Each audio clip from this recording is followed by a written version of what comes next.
한 시청자님께서 어떤 사람이 구원을 받습니까? 라는 질문을 해주셨습니다. 오늘은 이 질문에 대한 답변으로 영상을 준비했습니다. 이 영상이 우리의 믿음에 도움이 되기를 바랍니다.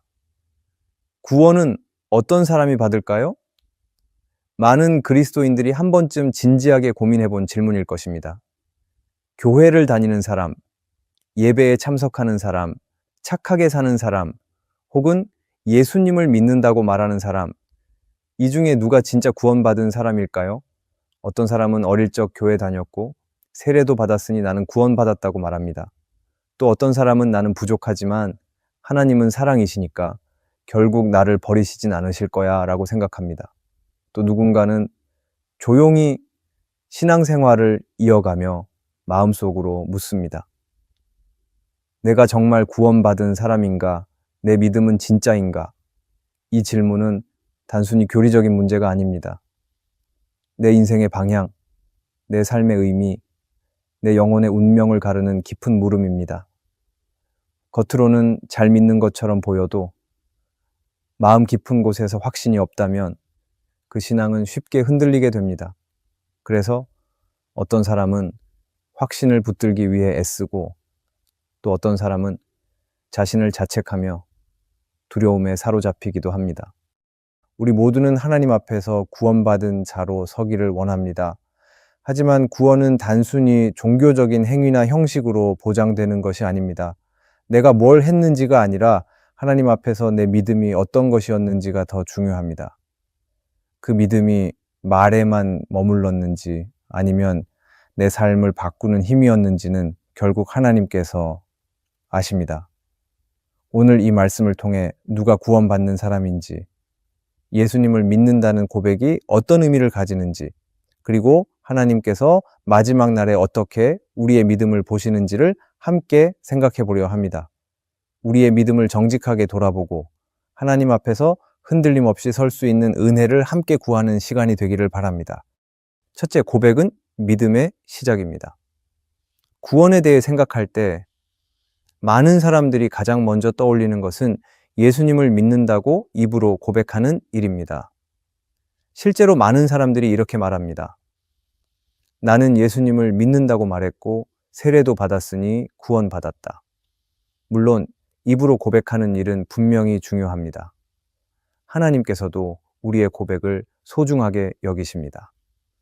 예수님께서는 마태복음 10장에서 누구든지 사람 앞에서 나를 시인하면 나도 하늘에 계신 내 아버지 앞에서 그를 시인하겠다고 말씀하셨습니다.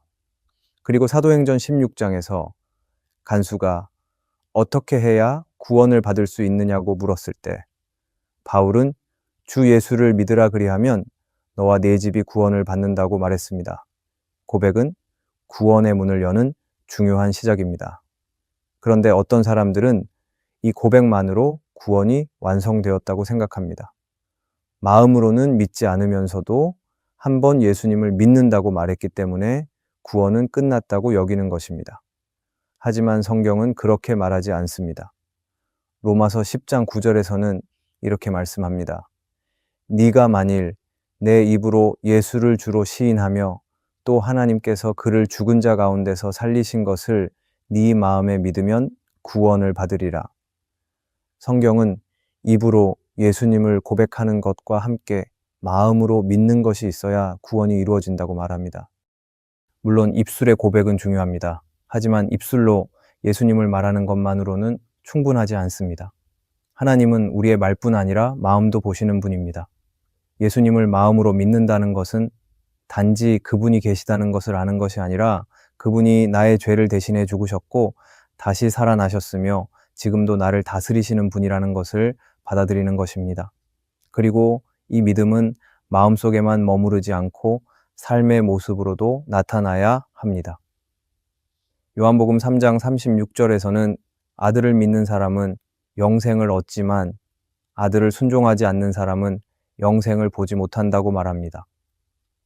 성경은 진짜 믿음은 반드시 삶에서 드러나야 한다고 말합니다.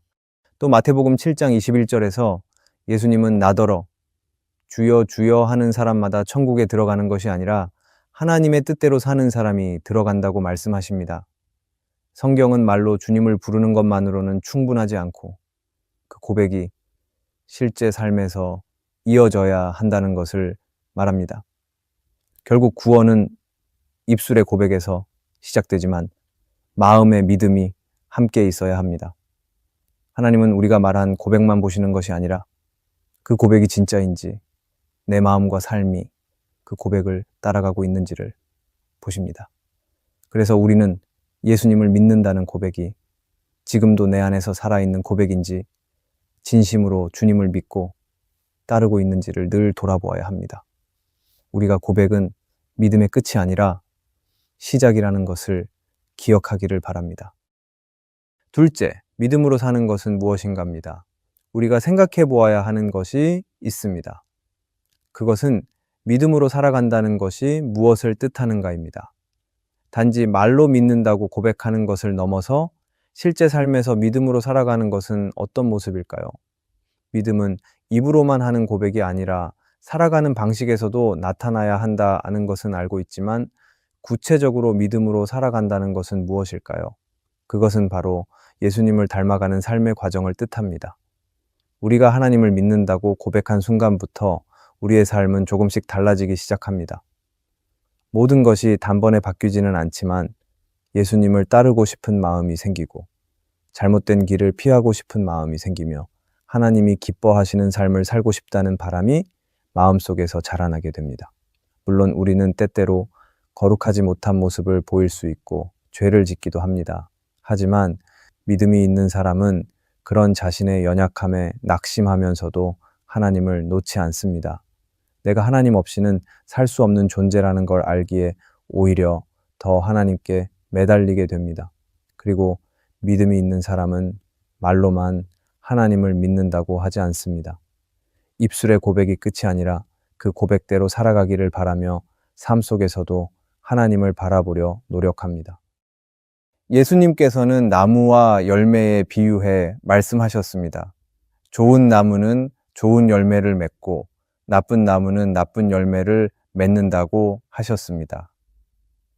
교회 안에는 다양한 사람들이 있습니다.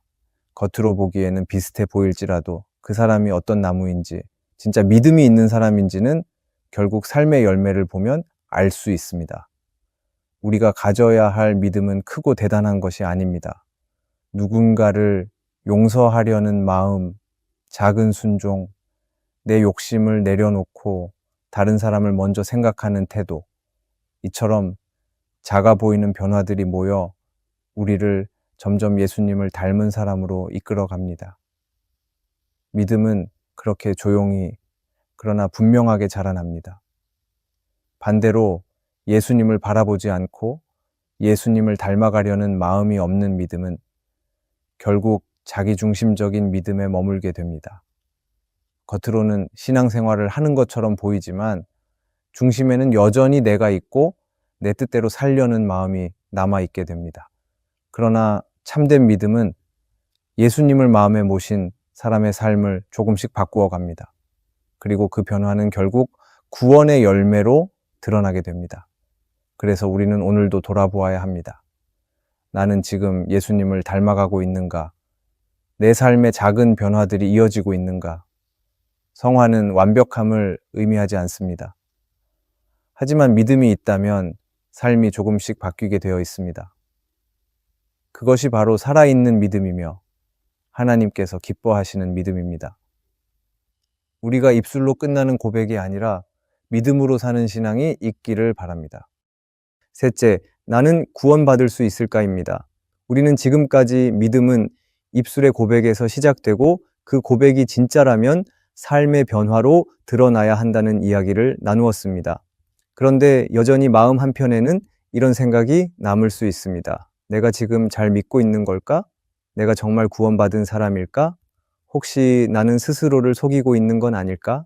이런 생각이 들 때 우리는 마음이 불안해지기도 하고 때로는 자신을 지나치게 정죄하기도 합니다.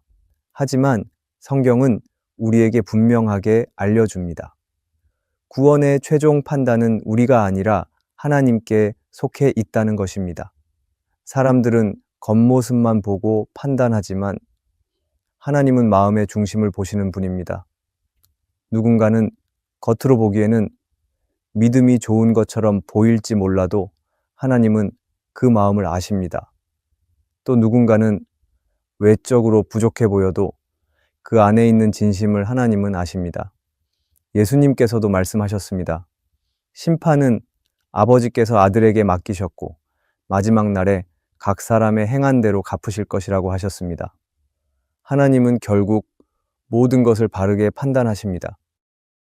마태복음 13장에 나오는 밀과 가라지의 비유에서도 예수님은 이렇게 말씀하십니다. 밭에 좋은 씨와 나쁜 씨가 함께 자라는데 일꾼들이 가라지를 뽑아낼까요? 하고 묻자 주인은 말합니다. 둘 다 그대로 두어라. 추수 때가 되면 내가 구별하겠다. 하나님은 마지막 때의 참된 믿음과 그렇지 않은 믿음을 정확히 나누십니다. 예수님이 십자가에 달리셨을 때 함께 달린 강도 중 한 사람은 예수님을 주로 고백했습니다. 그는 예수님께 주여, 주의 나라에 임하실 때 나를 기억해 주십시오 라고 말했을 뿐인데 예수님은 그에게 오늘 네가 나와 함께 낙원에 있으리라고 하셨습니다.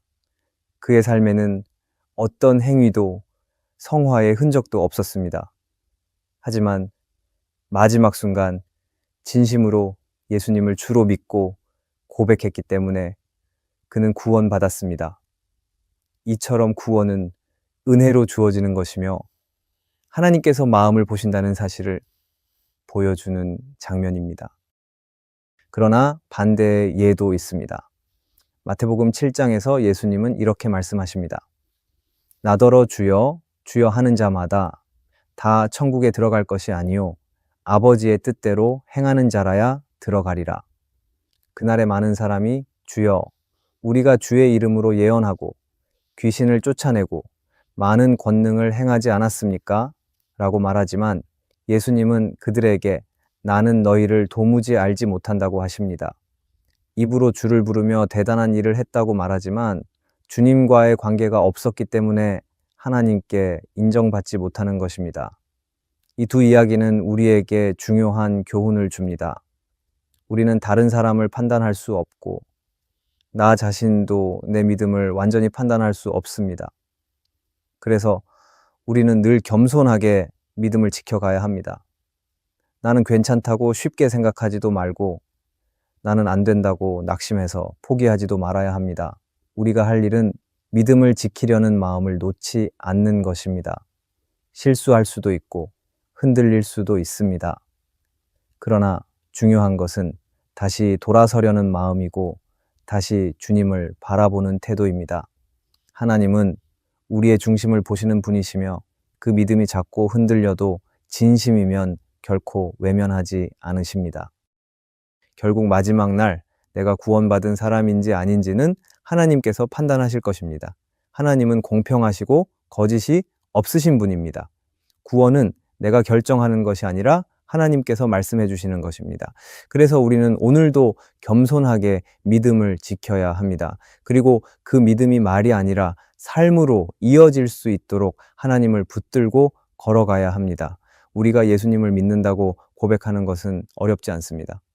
하지만 정말 중요한 것은 그 고백이 내 마음 깊은 곳에서 나왔는지, 그리고 그 고백이 지금도 내 삶 속에서 이어지고 있는지입니다. 어떤 사람은 자신이 한때 믿음이 좋았다고 생각하면서도 지금은 그 믿음이 희미해진 것 같다고 느낍니다. 또 어떤 사람은 매주 예배에 참석하지만 마음속에서는 여전히 자신이 하나님을 제대로 믿고 있는지 확신이 없는 경우도 있습니다. 존 스토트는 기독교의 기본 진리에서 이렇게 말했습니다. 하나님은 우리가 한때 예수님을 받아들였다는 사실보다 지금 그분과 어떤 관계를 맺고 있는지를 더 중요하게 여기십니다. 하나님은 과거의 고백보다 지금 내 마음이 어디를 향하고 있는지를 보십니다. 우리는 완벽할 수 없고 완벽할 필요도 없습니다. 다만 예수님을 믿는다는 고백이 내 삶에 조금씩 흔적을 남기고 있는지를 바라보아야 합니다. 우리의 믿음은 눈에 보이지는 않지만 나의 선택과 말과 행동에서 조금씩 드러나기 때문입니다. 믿음은 입술의 고백으로 시작되지만 입술에서 끝나지 않아야 합니다. 내가 고백한 대로 살아가려는 마음, 주님을 바라보며 걸어가는 삶의 방향, 그 모든 것이 하나님 앞에서 살아가는 진짜 믿음의 사람입니다. 하나님은 우리가 고백에 머무르지 않고 고백을 삶으로 살아가기를 기다리고 계십니다.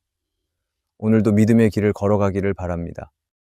오늘의 말씀이 은혜가 되셨다면 댓글에 아멘이라고 적어주시면 감사하겠습니다. 여러분들이 남겨주시는 댓글은 정말 큰 힘이 됩니다. 그리고 여러분들이 눌러주시는 좋아요와 구독도 큰 힘이 됩니다. 오늘도 함께 해주셔서 감사합니다. 기도하겠습니다. 하나님, 구원의 길을 걷게 하신 은혜에 감사드립니다. 저희가 말로만이 아니라 삶으로 주님을 따르게 하여 주시옵소서. 흔들릴 때마다 주님의 손을 다시 붙들게 하시고 지치고 약해질 때마다 주님의 사랑으로 일으켜 주시옵소서. 끝까지 믿음을 지키며 주님과 동행하는 삶이 되게 하여 주시옵소서. 오늘도 구원의 길을 걷는 모든 이들에게 위로와 용기를 더하여 주시옵소서. 예수님의 이름으로 기도합니다. 아멘.